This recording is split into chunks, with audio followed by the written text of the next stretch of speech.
Chennai 365, an effort by SKS in association with social, sports and cultural bodies to do good to a vibrant Chennai.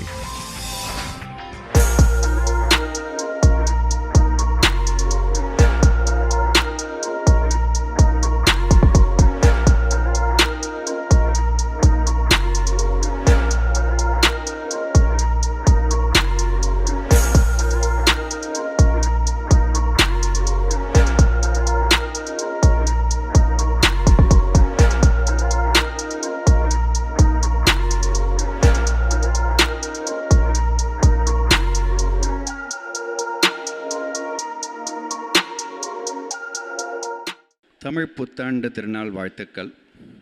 பல மாதங்களாக கரெக்டாக சொல்லணும்னா 2-3 வருஷத்துக்கு முன்னாடியிலேருந்தே இந்த சஷ்டி தொடர் நிகழ்ச்சி இந்த ஆலயத்தில் நடந்துட்டுருக்கு. அதுக்கு இன்று தமிழ் புத்தாண்டு சேர்ந்து சஷ்டி தொடர் நிகழ்ச்சி ரெண்டும் சேர்ந்து இங்கே நடக்கிறது. அதுக்கு இந்த ப்ரோக்ராமில் நமக்கு சொற்பொழிவாற்றத்துக்கு வந்திருக்காங்க முனைவர் கலைச்செல்வி வெங்கடேசன். இன்றைக்கி அவங்க எடுத்திருக்கிற தலைப்பு பார்த்தீங்கன்னாக்கா மயிலையில் திருஞான சம்பந்தர்.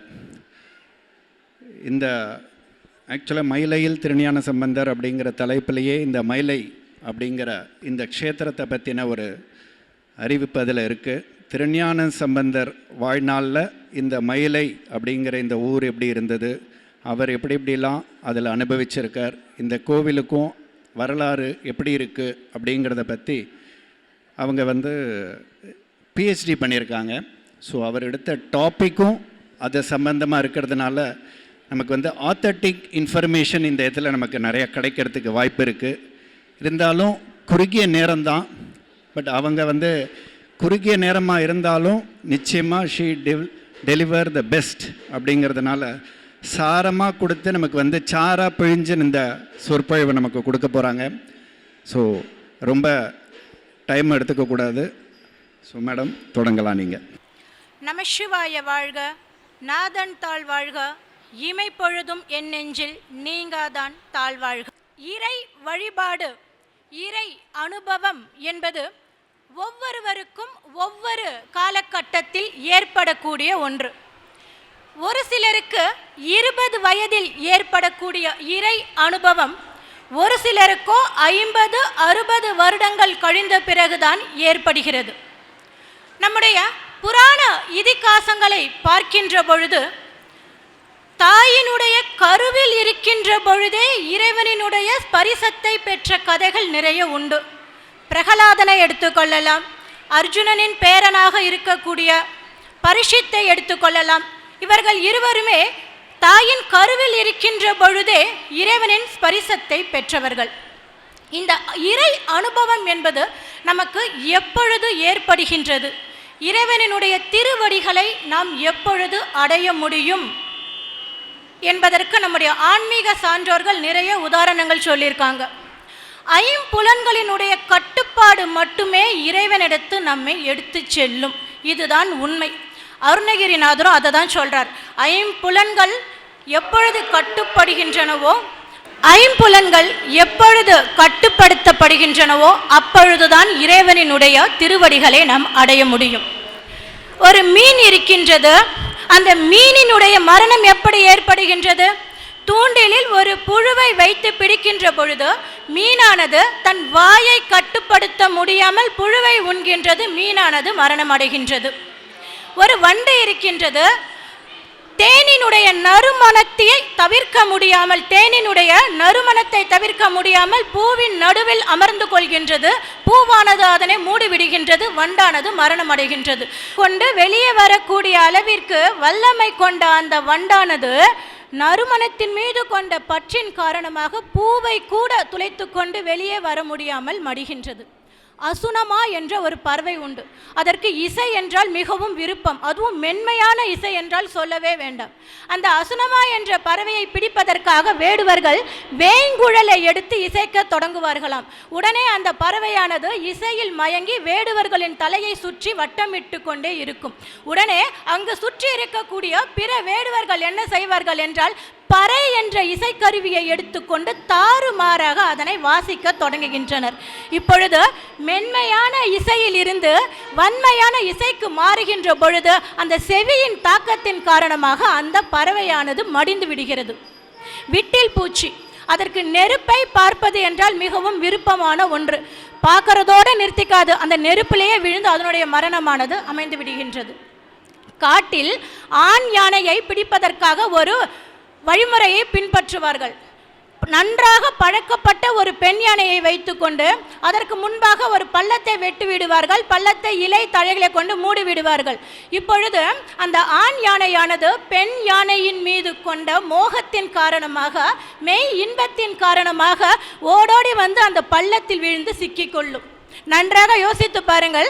வலிமையான யானை சுதந்திரமாக காட்டில் இருப்பதை விடுத்து மெய் இன்பத்தின் காரணமாக, பெண் யானையின் மீது கொண்ட மோகத்தின் காரணமாக வாழ்நாள் முழுவதும் பாரம் சுமக்கக்கூடிய ஒரு சாதாரண விலங்காக மாறிவிடுகின்றது. இதைத்தான் சொல்கின்றார், கண்ணாலே விட்டில் அழியும், காதாலே அசுனமா அழியும், நாசியால் வண்டு, வாயாலே மீன், மெய்யாலே யானை. ஒவ்வொன்றும் ஒவ்வொரு அவயத்தின் காரணமாக மரணத்தை தழுவுகின்றன. ஆனால் மனிதன் எப்படி இருக்கின்றான்? இந்த 5 அவயங்களையும் பயன்படுத்தக்கூடியவனாக இருக்கின்றான். அப்படி என்றால் அவன் எவ்வளவு எச்சரிக்கையாக இருக்க வேண்டும் என்கின்றார் அருணகிரிநாதர். இதுதான் நம்முடைய ஐம்புலன்களை கட்டுப்படுத்துகின்ற பொழுது மட்டுமே நாம் இறைவனை அடைய முடியும் என்பதற்கு அருணகிரிநாதர் சொல்லக்கூடிய மிகப்பெரிய உதாரணம். இந்த மயிலை திருத்தலமானது ஒவ்வொரு திருத்தலத்திற்கும் ஒவ்வொரு பெருமை உண்டு.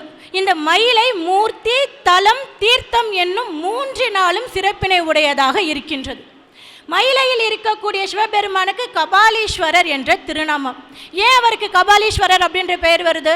நம்முடைய புராண இதிகாசங்களை பார்க்கின்ற பொழுது சிவபெருமானுக்கு 5 தலைகள், பிரம்மனுக்கும் 5 தலை இருந்ததா. சிவன் என்றால் நிரந்தரமானவன், முதன்மையானவன் என்று அர்த்தம். பிரம்மம் என்பது ஒரு பதவி, அவ்வளவுதான். ஒவ்வொரு யுகத்திற்கும் ஏற்ப அந்த பதவியில் இருக்கக்கூடியவர்கள் மாறிக்கொண்டே இருப்பார்கள். நம்ம சொல்கிறோம் இல்லையா, மேனேஜர், அசிஸ்டன்ட் மேனேஜர் அப்படின்றது போஸ்டிங்கோட பேர். அங்கே வரக்கூடிய மனிதர்கள் மாறிண்டே இருப்பாளோனோ, அந்த மாதிரி பிரம்மம் என்பது ஒரு பதவி. ஆனால் பிரம்மனுக்கு மிகப்பெரிய கர்வம் ஏற்படுகிறது. என்ன கர்வம் தெரியுமா? எனக்கும் 5 தலை இருக்குது, சிவபெருமானுக்கும் 5 தலை இருக்குது, ஸோ நாங்கள் 2 பேருமே ஈக்குவல் தான் அப்படின்ற ஒரு கர்வம் ஏற்படுகிறது. இதை பார்க்கின்றார் சிவபெருமான், ஒரு தலையை கிள்ளி விடுகின்றார். அந்த கிள்ளி விட்டவுடன் சிவனுக்கு பிரம்மஹத்தி தோஷம் வந்து விடுகிறது. அந்த கையில் பிரம்மனினுடைய தலையும் ஒட்டி கொள்கிறது. தலை, அந்த கபாலம் என்பது மண்டை ஓடு, அதுவும் கையில் ஒட்டி கொள்கின்றது. அவ்வாறு இருக்கின்ற பொழுது சிவபெருமான் ஒவ்வொரு கஷேத்திரமாக சென்று கொண்டிருக்கின்றார். அதில் மிக முக்கியமான கஷேத்திரம் இந்த மயிலை. எனவே அதன் மயிலையில் இருக்கக்கூடிய சிவபெருமானுக்கு கபாலீஸ்வரர், கபாலத்தை கையில் வைத்திருக்கக்கூடிய ஈஸ்வரன், கபாலீஸ்வரன் என்ற திருநாமம் ஏற்படுகின்றது. இந்த சிவபெருமானை மயில் உருவத்தில் வந்து பார்வதி தேவி வழிபட்டதன் காரணமாக திருமயிலை என்ற திருநாமம் இந்த கஷேத்திரத்திற்கு ஏற்படுகின்றது.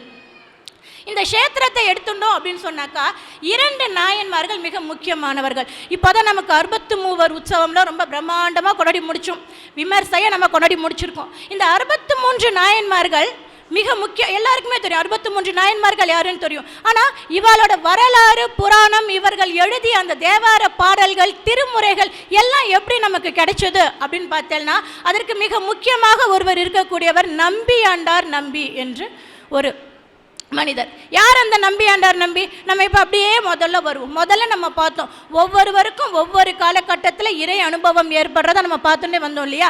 இந்த நம்பியாண்டார் நம்பிக்கு 3 வயதில் இறை அனுபவம் ஏற்படுகின்றது. ஒரு 3 வயசு குழந்தை என்னங்க பண்ணும்? நல்லா தூங்கும், விளையாடும், அவ்வளோதானே, வேற என்ன பண்ணும்? ஆனால் இந்த குழந்தை என்ன பண்ணுறதுன்னா விநாயகர்கிட்ட நேரடியாக தொடர்பு கொள்ளுது. திருநாரையூர், சோழ நாட்டில் இருக்கக்கூடிய ஒரு திருத்தலம் திருநாரையூர். அங்கே இருக்கக்கூடிய விநாயகரினுடைய திருநாமம் பொல்லா பிள்ளையார். பொல்லா பிள்ளையார்னா அப்படி நம்ம எல்லாம் நினச்சிட்டு இருப்போம், பொல்லாத பிள்ளையார் போல இருக்குன்னு. அது அல்ல. பொல்லுதல் என்றால் செதுக்குதல். சிற்பியால் செதுக்கப்பட்ட சிலையெல்லாம் கிடையாது. பொல்லா பிள்ளையார், பொல்லுதல் இல்லாதவர், சிற்பியால் செதுக்கப்படாமல் சுயம்புவாக வெளிப்பட்ட விநாயகர் என்பதால் அங்கே இருக்கக்கூடிய விநாயகருக்கு பொல்லா பிள்ளையார் அப்படின்னு அர்த்தம். இப்போ என்ன ஆறுது, அந்த விநாயகருக்கு நாள்தோறும் நித்தியப்படி கைங்கரியம் செய்து கொண்டு வரக்கூடியவருடைய மகன் தான் இந்த நம்பியாண்டார் நம்பி. ஒரு நாள் நம்பியினுடைய அப்பாவுக்கு அடுத்த ஊரில் ஒரு மிகப்பெரிய பாராயணம் வந்துடுது. உடனே அவர் சொல்கிறார் நம்பியை கூப்பிட்டு, அப்பா இன்னைக்கு நான் வந்து விநாயகருக்கு எல்லாம் பூஜையும் பண்ண முடியாது, நீ தான் பண்ண போகிறேன், நான் வந்து வெளியூருக்கு போகிறேன்ட்டு. அந்த 3 வயது குழந்தைக்கு ரொம்ப ஆசை வந்துடுது, இன்றைக்கி நான் பண்ண போகிறேன் விநாயகருக்கு, நான் தான் நைவேத்தியம் பண்ண போகிறேன்னு சொல்லிட்டு நல்லா சங்குன்னு அம்மா செஞ்சு கொடுத்த சதுர்த்தி வேறு அன்னைக்கு அம்மா செஞ்சு கொடுத்த கொழுக்கட்டையெல்லாம் எடுத்துட்டு நேராக விநாயகர்கிட்ட போகிறது, எல்லா அர்ச்சனையும் பண்ணுறது, எல்லா வேதங்களும் சொல்கிறது, சொல்லி முடிச்சுட்டு விநாயகா எல்லாம் முடிஞ்செடுத்து வா சாப்பிட்றதுக்கு, மோதகம் சாப்பிட்றதுக்கு, கொழுக்கட்டை சாப்பிட்றதுக்கு வான்னு கூப்பிடுறது. விநாயகர் வருவாரா? நாமளும் தான் நாள்தோறும் நம்ம வீட்டில் எல்லா நைவேத்தியமும் பண்ணுறோம். இன்றைக்கி நிறைய பண்ணியிருப்போம், வேறு நம்ம கனி வைக்கிறது, விஷுக்கு கனி வைக்கணும்னு நிறைய எல்லாம் பண்ணியிருப்போம், பணம் வைப்போம், நகை வைப்போம், எல்லாம் வைப்போம் சாமிக்கிட்ட. சாமி வந்து எல்லாத்தையும் எடுத்துன்னு போகிறாருன்னா வைப்போமா? நம்ம வைக்க மாட்டோமானோ? அந்த மாதிரி அந்த குழந்தை வா சாப்பிட்றதுக்குன்னு கூப்பிடுறது, விநாயகர் வரலை. இப்போ குழந்தைக்கு பயம் வந்துடுத்து, அச்சோ நாம் சரியாக பண்ணலையோ, நாம் எதனா பூஜையில் எதனா குறைபாடு வச்சுட்டோமோ, அதனால தான் விநாயகர் வரலையோன்னு சொல்லிட்டு திரும்ப கூப்பிடுறது, விநாயகர் வரவே இல்லை. இந்த குழந்தைங்களுக்கு பார்த்தேன்னா ஒரு பழக்கம் இருக்கும், ஒன்று அதுங்க கேட்டு வரலை செய்யலை அப்படின்னு சொன்னாக்கா டங்குன்னு முட்டிக்கும், இல்லை டக்குன்னு அடிச்சுக்கும் தலையில் இல்லையா? அந்த மாதிரி என்ன பண்ணுறாரு அந்த நம்பி, விநாயகருடைய சிலையிலேயே ஓங்கி தலையை வந்து முட்டிக்க ஆரம்பிச்சுடுறார். இப்போ விநாயகருக்கு தாங்க முடியல, அந்த குழந்தைக்கு இருக்கக்கூடிய பாசத்தை பார்க்குறார், அப்படியே பிரசன்னமாறார், வரார், மோதகத்தை நல்லா சாப்பிட்றார், சந்தோஷமாக பேசிட்டு அவர் மறைஞ்சு போயிடுறார். இப்போ இந்த குழந்தைக்கு ஒரு சந்தோஷம், அப்பா விநாயகர் நல்லா நம்ம பூஜை பண்ணிட்டோம், அப்பா கிட்ட போயிட்டு சொல்லணும், விநாயகர் வந்தார் மோதகம் சாப்பிட்டான்னு சொல்லிட்டு சந்தோஷமாக வெளியில் வருது. இப்போ கோவிலில் ரொம்ப பெரிய கூட்டம், கூட்டத்துக்கு 2 விதமான கூட்டம் வரும் எப்போவுமே. இறை அனுபவத்தை பெறுவதற்காக வரக்கூடிய கூட்டம் ஒன்று, இன்னொன்று இந்த கோவிலில் இந்த பிரசாதம் நல்லா இருக்குமே அப்படின்னு வரக்கூடியவர்கள் ஒரு சில பேர் இருக்க தான் செய்வா. இப்போ அந்த மாதிரி இருக்கிறவ என்ன பண்ணுறா, காலி தட்டோட எம்டிஆர் தட்டை எடுத்துண்டு நம்பி வரதை பார்க்குறார். எங்கடா கொழுக்கட்டை, இன்றைக்கி சதுர்த்தி ஆச்சு, உங்கள் அப்பா சதுர்த்தினா எல்லாருக்கும் கொழுக்கட்டை கொடுப்பாரு, நீ வெறும் கையோடு வந்திருக்கியே அப்படின்னு கேட்குறார். இல்லை விநாயகர் வந்தாரா, அவர் சாப்பிட்டார் அப்படின்னு அந்த குழந்தை சொல்கிறது. இப்போ அங்கே இருக்கிறவங்களுக்குலாம் கோவம் வந்துடுது, பயங்கர கோவம் வந்துடுது. ஏண்டா உள்ளார உட்காந்துட்டு எல்லா மோதகத்தையும் நல்லா சாப்பிட்டுட்டு வெளியில் வந்து நீ பொய்யா பேசுகிற அப்படின்னு சொல்லிட்டு எல்லோரும் பேச ஆரம்பிச்சிட்டா. இப்போ பாராயணத்துக்கு போனால் அந்த குழந்தையோட அப்பாவும் வந்தாச்சு.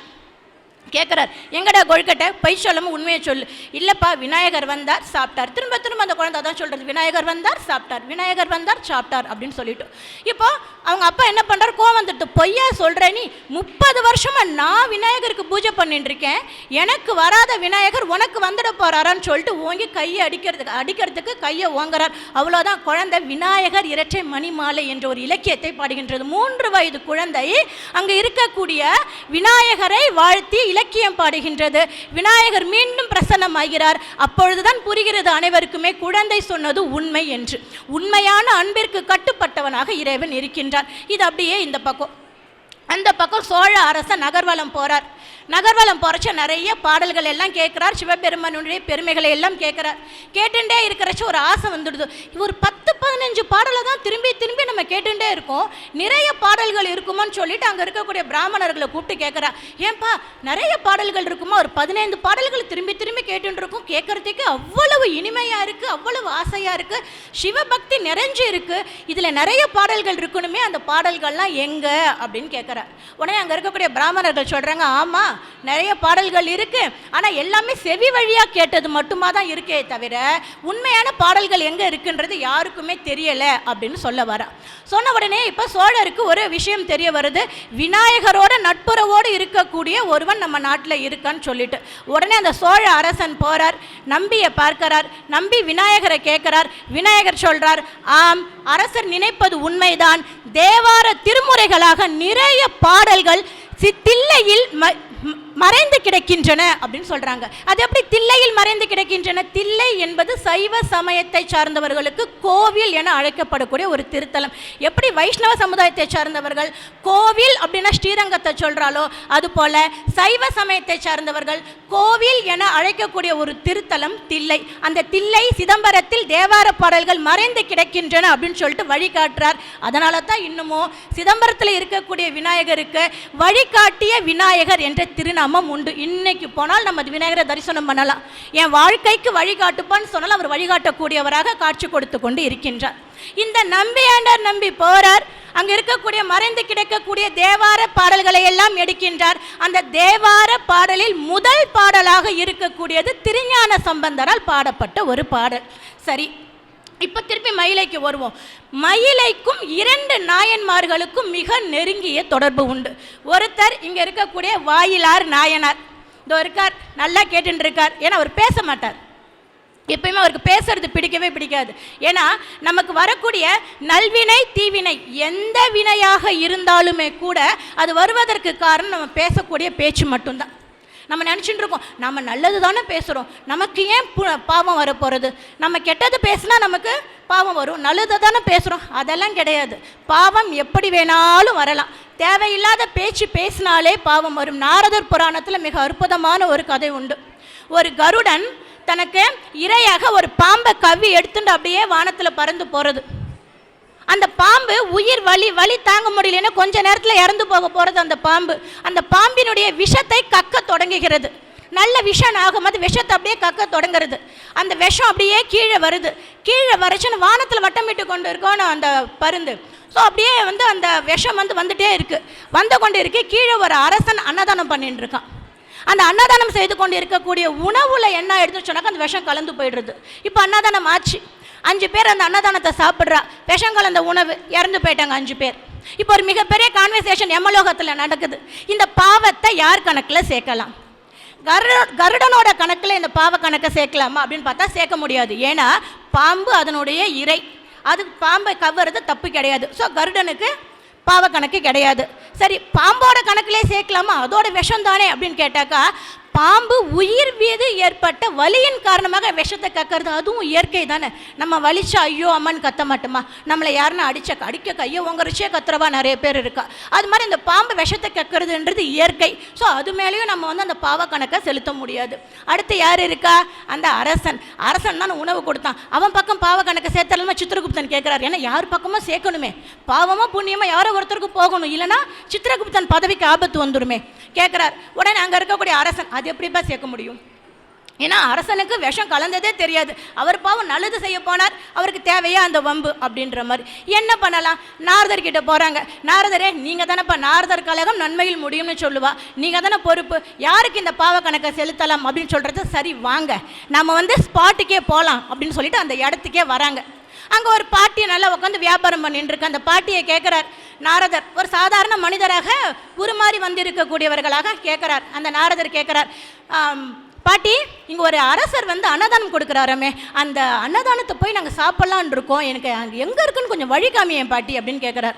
உடனே இந்த பாட்டி சொல்கிறது, அப்பா அந்த அரசன்கிட்ட மட்டும் போகவே போகாதீங்க, அவர் சாதாரண அரசனே கிடையாது, அவர் அன்னதானமாக கொடுக்குறார், விஷம் கலந்த உணவை கொடுக்குறாருப்பா, 5 பேர் கூட இப்போ இறந்து போயிட்டாங்க தெரியுமான்னு அந்த பாட்டி பழி பேசுகிறது அந்த அரசனை பார்த்து.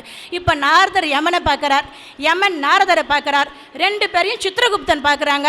யார் மேலே இந்த பாவ கணக்கை சேர்க்கலாம்?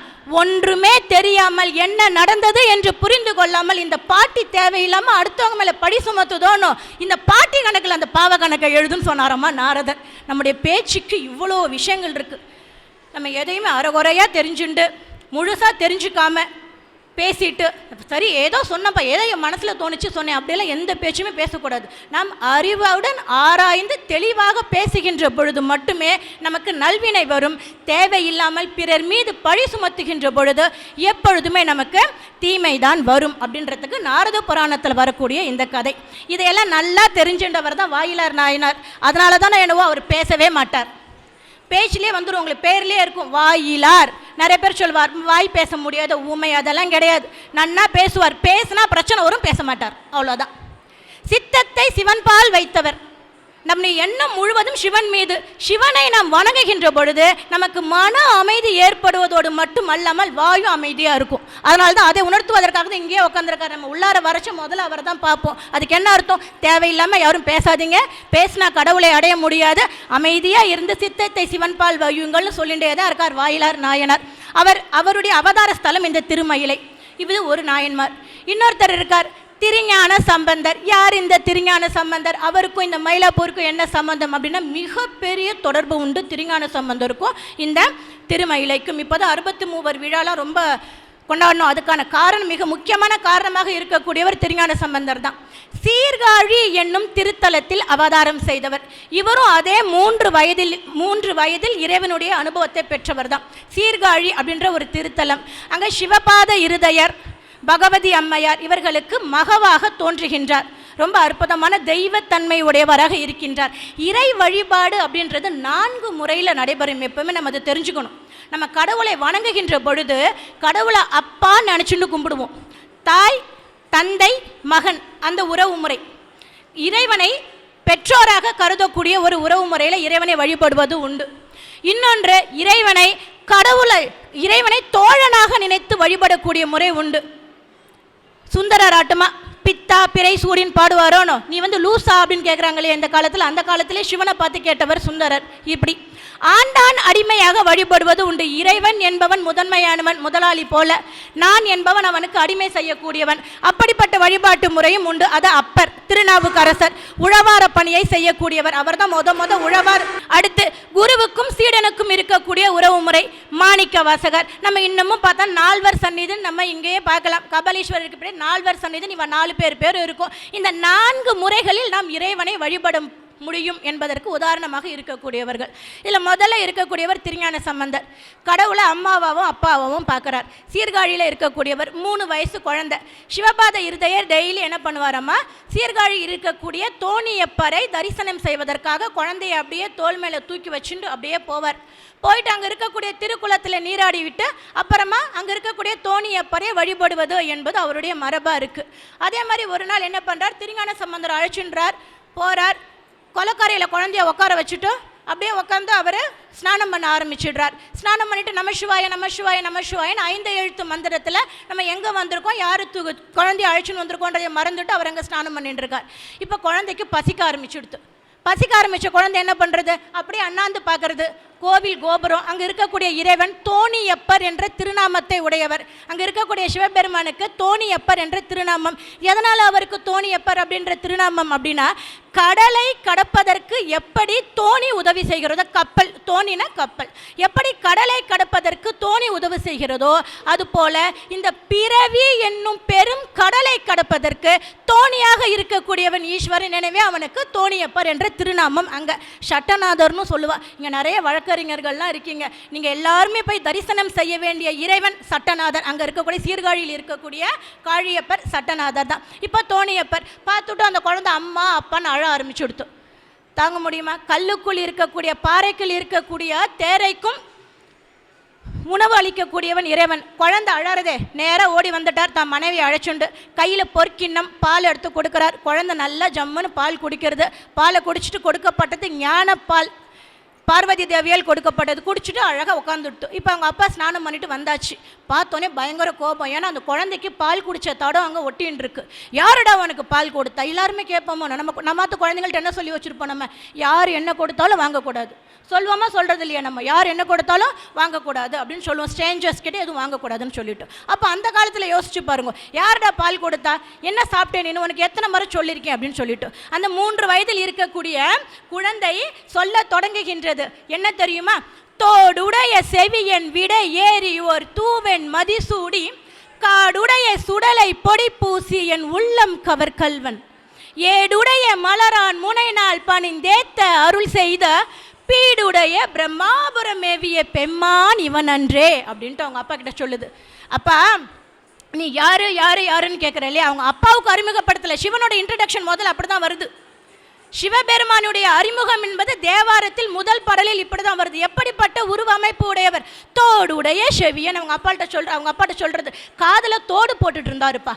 எனக்கு பால் கொடுக்க வந்தாரோனோ அவர் என்ன பண்ணுறார், காதில் தோடு போட்டுட்டு இருந்தார். தோடுடைய செவியன் விடை ஏறியோர். எதில் வந்தார் தெரியுமாப்பா? நந்தி என்னும் வாகனத்தில் வந்தார். நம்ம குழந்தைங்க சொல்லுவோம்ல, யாரோட வந்தா, 2 வீலரில் வந்தாங்களா 4 வீலரில் வந்தாங்களா அப்படின்னு கேட்போம் இல்லையா நம்ம. அது மாதிரி சொல்லுது, நந்தி என்னும் வாகனத்தில் வந்தார். தோடுடைய செவியன் விடை ஏறியோர் தூவென் மதிசூடி. அது மட்டும் இல்லப்பா, அவர் தலையில் என்ன வச்சுட்டு இருந்தார் தெரியுமா? அழகான பிறை நிலவை சூடி கொண்டிருந்தார். தூவென் மதிசூடி காடுடைய சுடலை பொடி பூசி. சுடுகாட்டு சாம்பலை உடம்பெல்லாம் பூசிட்டு இருந்தாருப்பா. சுடுகாடுனாலே பயம் சொல்லுவியோனோ, ஆனால் எனக்கு அந்த பயமே வரலை. அவர் சுடுகாட்டு சாம்பலை உடம்பெல்லாம் பூசிட்டு இருந்தார், ஆனால் எனக்கு தந்தை என்ற உறவு முறை மட்டும்தான் எனக்கு வந்தது அப்படின்ற குழந்தை பயப்படலையா. காடுடைய சுடலை பொடி பூசி என் உள்ளம் கவர் கல்வன் என்கின்றார். கல்வன் அப்படின்னு சொன்னாக்கா எல்லாருக்கும் தெரியும், திருடன். நம்ம பொதுவாக சொல்லுவோம் இல்லைங்களா, கல்வன்னா யாரு? கள்ளத்தனம் பண்ணாத, திருட்டுத்தனம் பண்ணாத சொல்லுவோமோனோ. கல்வன் என்பது வேறு, திருடன் என்பது வேறு. திருடன் அப்படின்றவன் ஏதாச்சும் ஒரு பொருளை மட்டும் மையமாக திருடக்கூடியவன். பணத்து மேலே ஆசையாக பணத்தை மட்டும் திருடுவான், நகை மேலே ஆசையாக நகையை மட்டும் திருடுவான். இந்த 2 வீலர் 4 வீலர் இது மாதிரி தனித்தனி ஆசையா அது திருடன். திருடன்லேயே நிறையா நமக்கு வித்தியாச வேறுபாடுகளும். 2 வீலர் திருடுறவன், 4 வீலர் திருடுறவன், இவன் நகையை தான் எடுப்பான், இவன் பணத்தை தான் எடுப்பான்னு சொல்லுவா இல்லையா. அது மாதிரி தனித்தனியாக ஏதேனும் ஒன்றை குறிக்கோளாக கொண்டு திருடக்கூடியவன். கல்வன் அப்படின்றது அப்படிலாம் இல்லை, மொத்தத்தையும் அப்படியே எடுத்துன்னு போயிடுறது. வந்திருக்கக்கூடிய சிவபெருமான் கல்வன்பா என்னை அப்படியே மொத்தமாக எடுத்துன்னு போயிட்டான். இப்போ நான் உங்கள் மகனா இங்கே இல்லை, யாராக இருக்கேன்? சிவபெருமானினுடைய குழந்தையாகத்தான் இங்கே நின்றுட்டு இருக்கேன் அப்படின்னு அந்த குழந்தை சொல்கிறதாம்மா. காடுடைய சுடலை பொடி பூசி என் உள்ளம் கவர் கல்வன் ஏடுடைய மலரான் முனைநாள் பணிந்தேத்த அருள் செய்த.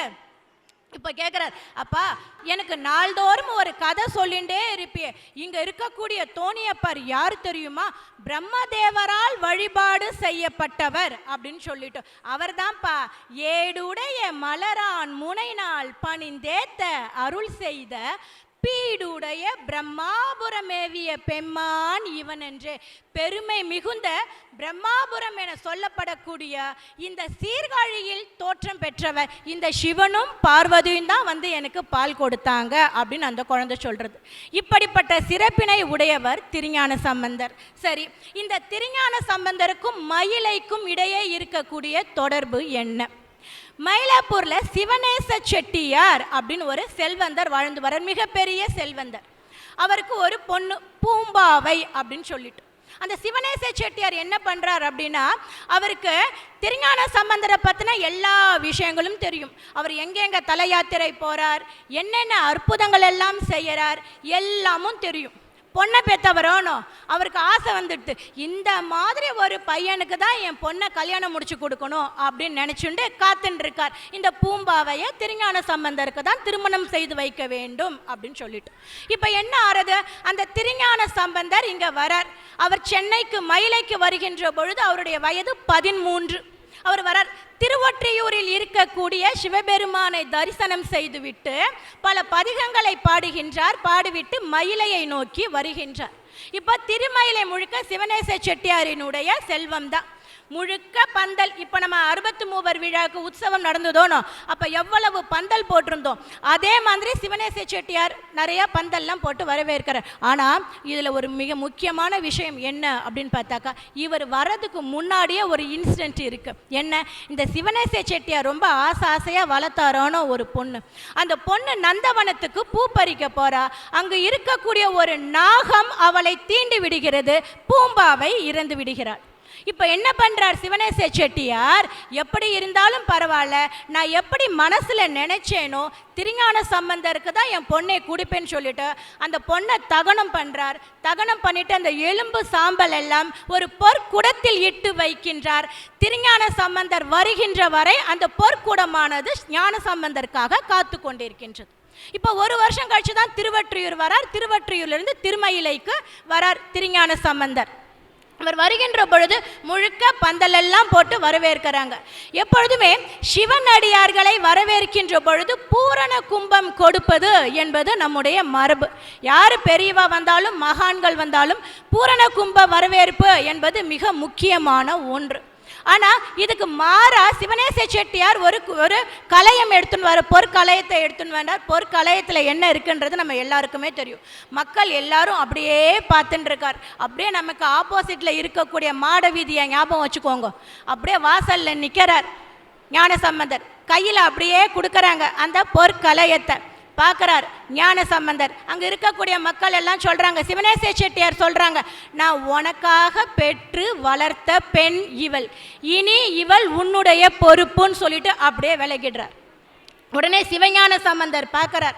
அந்த விஷயங்களை எல்லாம் கேள்விப்படுகின்றார். பொற்குடத்தை அப்படியே கீழே வைக்கிறார். வச்சுட்டு திருமயிலையை பற்றி முதலில் எழுந்த தேவார பதிகத்தை அவர் பாடுகின்றார். மயிலையை பற்றிய கருத்துக்கள் இருக்கக்கூடிய முதல் பதிகம் இதுதான். மட்டிட்ட புன்னயம் காணல் மடமயிலை கட்டிட்டங் கொண்டான் கபாலீச்சரம் அமர்ந்தான் ஒட்டிட்ட பண்பின் உருத்திரர் பல்கணத்தார்க்கு கட்டிட்டல் காணாதே போதியோ பூம்பாவாய். பூம்பாவாய், இவ்வளவு சின்ன வயசுல உனக்கு அப்படி என்ன அவசரம்? இறைவனை வழிபடவில்லையா? மயிலையில் நடைபெறக்கூடிய அந்த விசேஷங்கள், ஒவ்வொரு 10 பாடல்கள் இருக்கும். ஒவ்வொரு பாடல்லையும் திருமயிலையில் நடந்த விசேஷங்கள் என்னென்ன, கோவிலில் நடந்த உற்சவங்கள் என்னென்ன அப்படின்றத ரொம்ப அழகாக சொல்லிண்டே வருகின்றார். ஒவ்வொரு பாடலாக பாடுகின்ற பொழுதும் என்ன நடக்கிறது? முதல் பாடலை பாடுகின்றார், அந்த பானை உடைகின்றது. அடுத்த பாடலை பாடுகின்றார், அதில் இருக்கக்கூடிய சாம்பல் எலும்புகள் எல்லாம் ஒன்று சேர்கின்றன. அடுத்த பாடலை பாடுகின்றால் அந்த குழந்தைக்கு உயிர் வருகிறது. அடுத்த பாடலை பாடுகின்றார், குழந்தை சங்குன்னு எழுந்து உட்கார்ந்துருக்கு பூம்பாவை. எப்படி எழுந்து உட்கார்ந்துருக்கு? 10 வயதில் இறந்த பூம்பாவை 1 வருடமாக கழித்து அந்த பொற்குடத்தில் சாம்பலாக இருந்த பூம்பாவை 1 வருடத்திற்கு அப்புறம் 11 வயது இருக்கக்கூடிய ஒரு பெண்ணாக எழுகின்றார். எல்லாருக்கும் ஒரே சந்தோஷம். எவ்வளவோ அற்புதங்கள் திருஞான சம்பந்தர் செய்திருந்தாலும் கூட திருஞான சம்பந்தனுடைய அற்புதங்களில் எலும்பை பெண்ணாக மாற்றிய அற்புதம் மிக முக்கியமானது. அது இங்கே தான் நடந்திருக்கு. இப்போ சிவனேச செட்டியார் சொல்றார், அப்பா என் பொண்ணுக்கு உயிர் வந்துடுது, நானும் எதிர்பார்த்தேன், ஏன்னா நீங்கள் செய்த அற்புதங்கள் அப்படி. இப்போ என் பொண்ணை நீங்கள் தான் திருமணம் செஞ்சுக்கணும் அப்படின்னு சொல்கிறார். இந்த இடத்துல மிக முக்கியமான ஒரு விஷயத்தை பார்க்க வேண்டும். திருஞான சம்பந்தர் சொல்கின்றார், பூம்பாவைக்கு உயிர் வந்தது உண்மை, ஆனால் நீங்கள் நினைப்பது போல அவளை திருமணம் செய்து கொள்ள முடியாது. இவருக்கு பயம் வந்துடுத்து சிவனேச செட்டியாருக்கு. நான் என்ன பாவம் பண்ணேன்? என் பொண்ணு என்ன பாவம் பண்ணா? ஏன் இப்படி பண்ணுறேன்?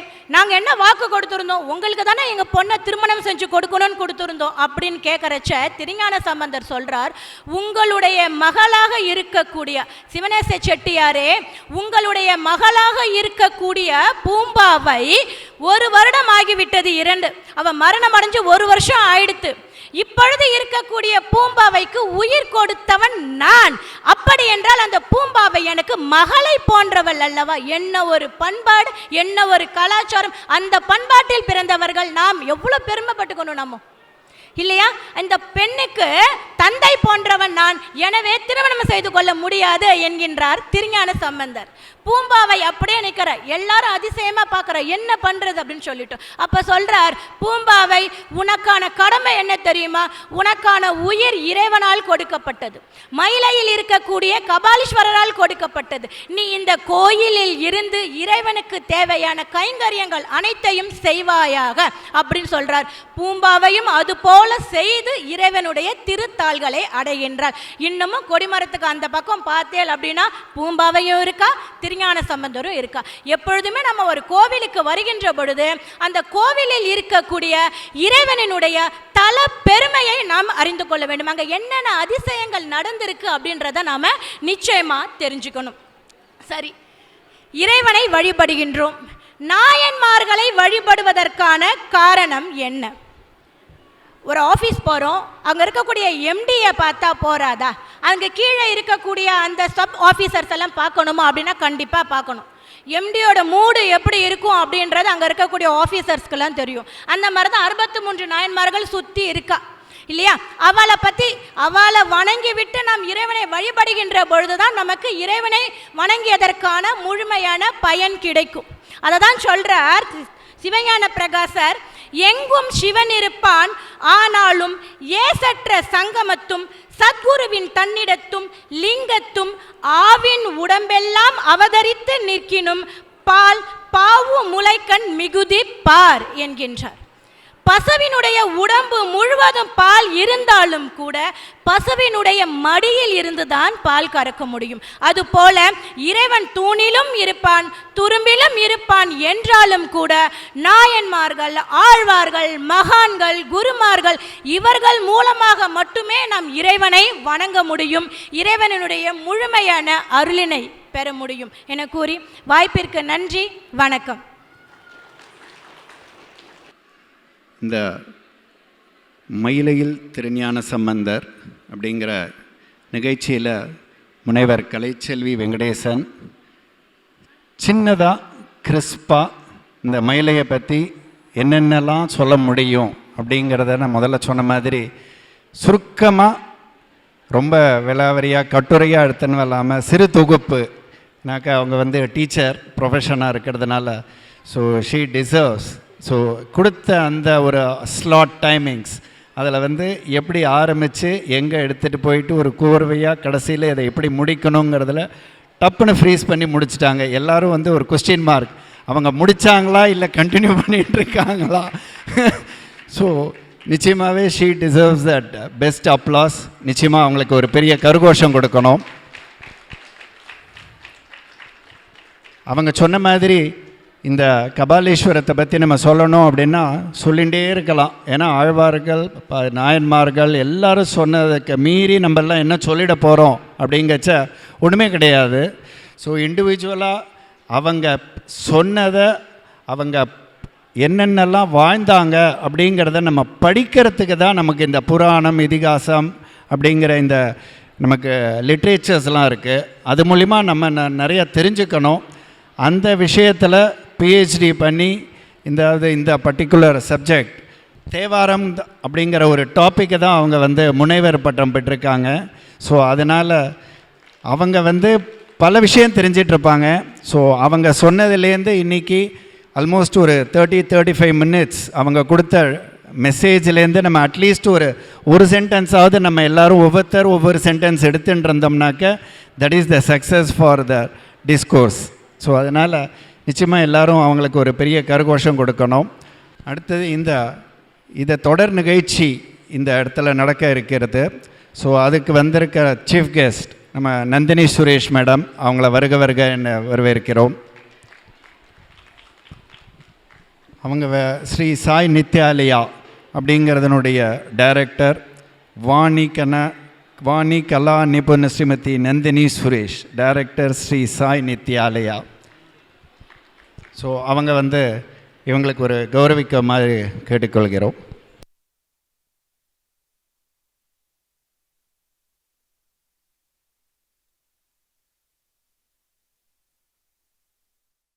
Even before the phrase corporate social responsibility gained significance, it was textured into the group's value systems. And today, this phrase has been redefined by Mr. Murali as citizen social responsibility. Chennai 365, an effort by SKS in association with social, sports and cultural bodies to do good to a vibrant Chennai. To Sri Krishna Sweets, it's no mere rule. It's not just an act. It's every citizen's social responsibility. After all, we make a living by what we get, but we make a life by what we give. And in the process, create a world where life's best bonds are built with love and care. And in time, they will become our strongest bond.